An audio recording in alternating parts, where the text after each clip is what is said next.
let every soul be subject to the governing authorities. For there is no authority except from God, and the authorities that exist are appointed by God. There's got to be a loophole. Get your coffee.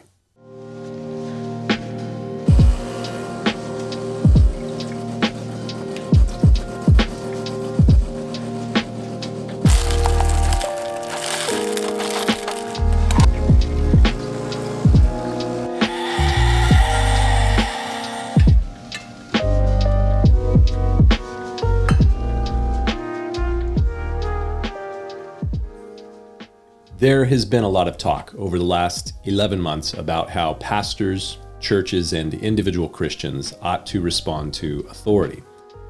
I have to say that on this discussion, I am a little conflicted. It isn't that I don't understand the perspectives on really the polar opposite ends of the discussion, or even the many points of discussion along the spectrum between these two poles. I have a background in rhetoric and debate, so I believe I could argue either side, and I would be able to use scripture to defend each of the arguments for both sides. But that doesn't really ease the conflict for me. One group might say we are obligated to stand and defend our God-given and constitutionally protected rights for liberty. The other will respond, we must submit to every ordinance of man for the Lord's sake. It really is challenging when there does not appear to be a clear-cut, definitive answer for one view over the other. Now, of course, those that are thoroughly convinced of their position on either side of this debate, you might already be arguing with me in your own mind.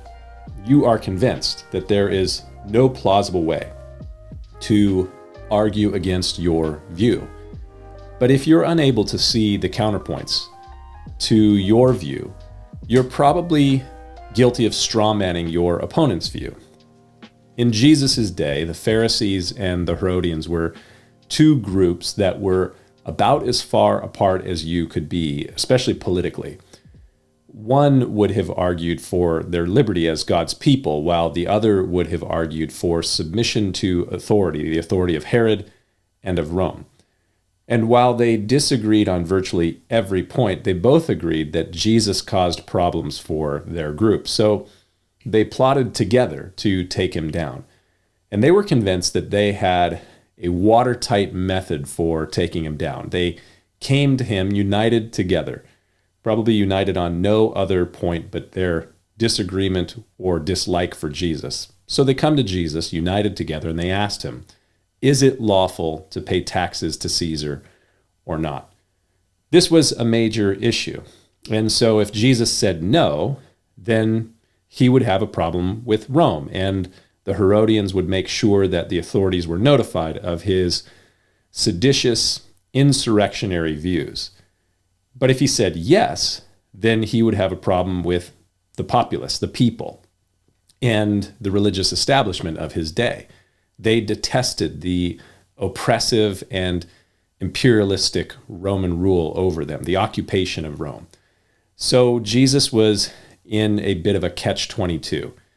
And the Pharisees and the Herodians that came to him with the question, they could see no way out for Jesus. They figured they had him completely trapped. But Jesus wouldn't be trapped. And so he asked them, why do you test me? And then he said, show me some of the money that you use for paying the tax. And so they brought to him the money of the day. And he asked them, whose image and whose inscription is this? And they responded, Caesar's. And so Jesus said, render therefore to Caesar the things that are Caesar's, and render unto God the things that are God's. When they heard that, they marveled. How should the Christian respond to authority? Render therefore to all their due. Taxes to whom taxes are due, customs to whom customs are due, fear to whom fear is due, honor to whom honor is due. We don't like answers like that.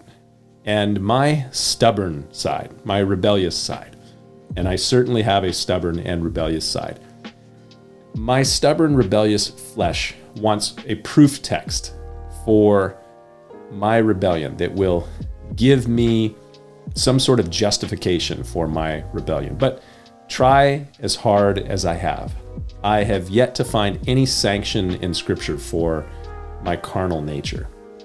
Something to think about. We'll see you next time.